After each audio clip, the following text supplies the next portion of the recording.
Good morning, my dear students. Myself Aryam Yadav, back again with your English grammar class. Dear students, till now we have studied how to change active voice into passive voice when our active voice into tenses or into modals. Today we shall learn how to convert active voice into passive voice when our active voice into imperative sentences. आज हम सीखेंगे कि किस प्रकार से हम active voice को passive voice में कन्वर्ट करें जब हमारी एक्टिव वॉइस इम्पेरेटिव सेंटेंसेस में। तो सबसे पहले बात आती है कि इम्पेरेटिव सेंटेंस होता क्या है। इम्पेरेटिव सेंटेंस को बच्चों हम आदेशात्मक वाक्य कहते हैं।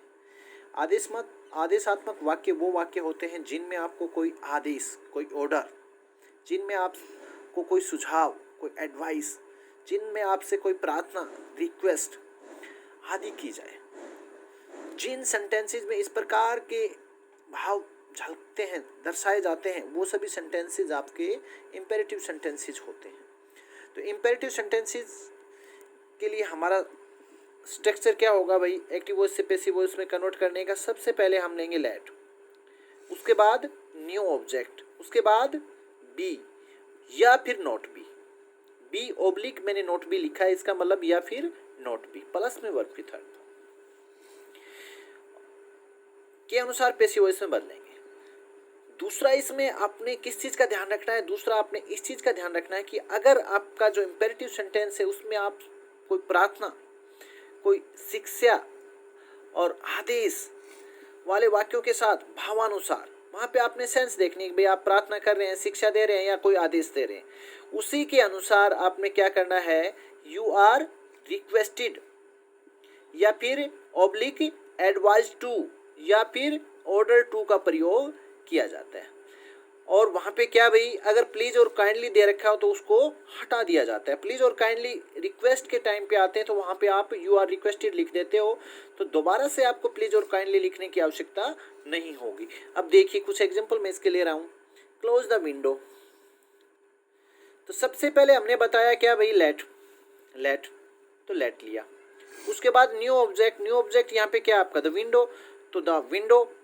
उसके बाद आपने क्या लगाना था, बी लगाना था या नोट बी लगाना था, तो नोट बी हम लगाएंगे अगर हमारा इम्पेरेटिव सेंटेंस नेगेटिव है तो। इसलिए यहाँ पे इम्पेरेटिव सेंटेंस हमारा नेगेटिव है नहीं, तो हम क्या लगाएंगे, बी। और उसके बाद वर्ब की थर्ड फॉर्म, तो क्लोज, ये वर्ब की फर्स्ट फॉर्म है, इसका थर्ड फॉर्म क्या होगी, close. Let the window be close, तो आपका क्लोज द विंडो को जब हमने कन्वर्ट किया किसमें भाई, पैसिव वॉइस में, तो क्या बना, let the window be close. इसी प्रकार से एक नेगेटिव इम्पेरेटिव सेंटेंस का मैं वाक्य ले रहा हूँ, do not oppress the poor.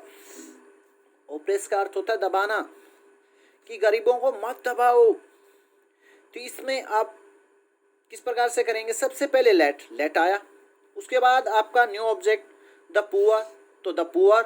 अब यहाँ पे हमने जो है ना बी नहीं लगाना है, नोट बी लगाना है। क्यों, क्योंकि इम्पेरेटिव सेंटेंस कैसा है आपका, नेगेटिव, इसलिए हमने लगाया नोट बी। ओप्रेस वर्ब की फर्स्ट फॉर्म थी, उसकी थर्ड फॉर्म हमने क्या लिखी, ओप्रेस्ड।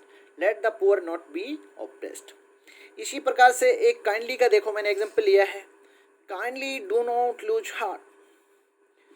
तो काइंडली जहाँ पे आया, काइंडली किस समय आएगा, काइंडली उस समय आएगा जब आप कोई रिक्वेस्ट करोगे, प्रार्थना करोगे। और रिक्वेस्ट की कंडीशन में देखिए मैंने क्या बताया भाई, यू आर रिक्वेस्टेड, तो हमने यहाँ पे काइंडली को हटा दिया है और उसकी जगह हमने क्या लिख दिया, यू आर रिक्वेस्टेड। लेकिन डू नॉट था आपका कैसा था, सेंटेंस आपका नेगेटिव इम्पेरेटिव सेंटेंस था। तो नेगेटिव के टाइम पे हमने जो है ना क्या लगाना है, not to lose heart. Next देखिए बच्चों,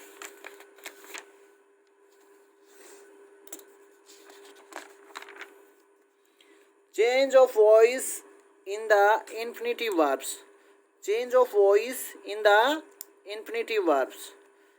अब ये इन्फिनिटिव वर्ब्स क्या होते हैं, ये हमें पता होना चाहिए कि भाई इन्फिनिटिव वर्ब्स होती क्या हैं।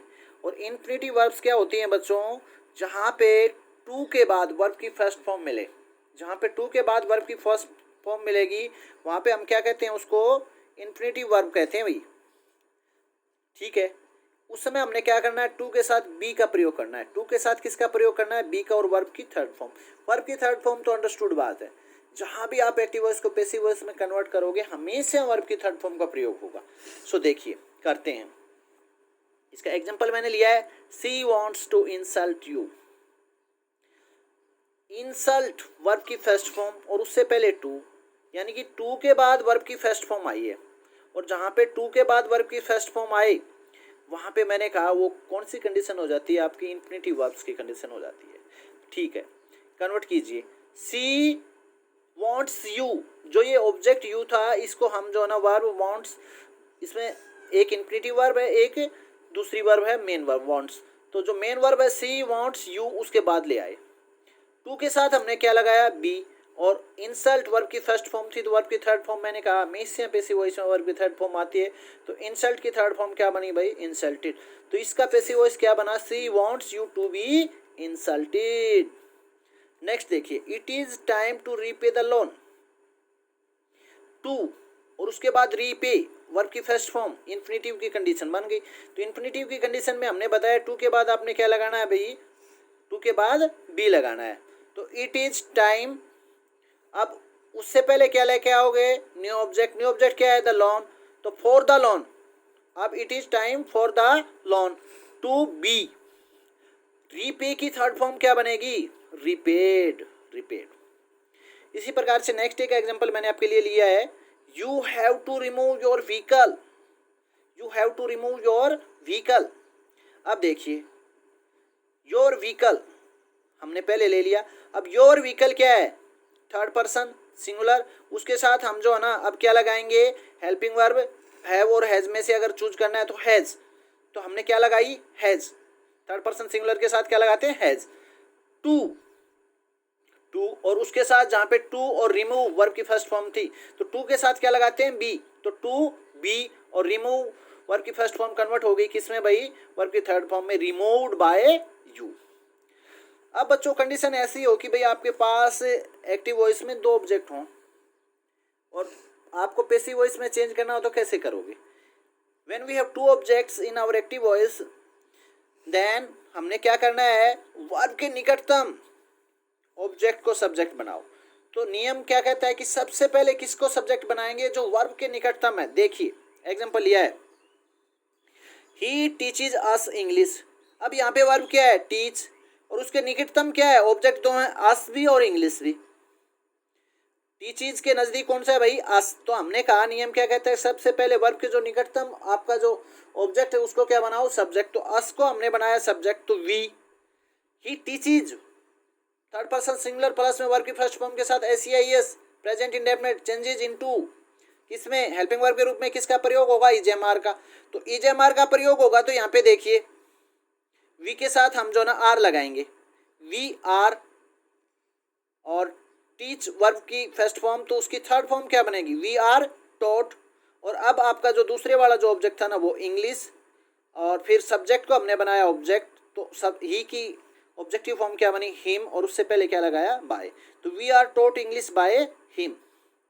सो बच्चों आज हमने जो ना ये दो तीन आपके लिए नियम किए हैं। पहला हमने किया था क्या, पहला हमने किया था बच्चों कि वॉइसेज ऑफ इम्पेरेटिव सेंटेंसेज, दूसरा हमने आपके लिए किया है भाई change of voice in the infinitive verbs, और तीसरा हमने किया है change of voice for two objects of the verb.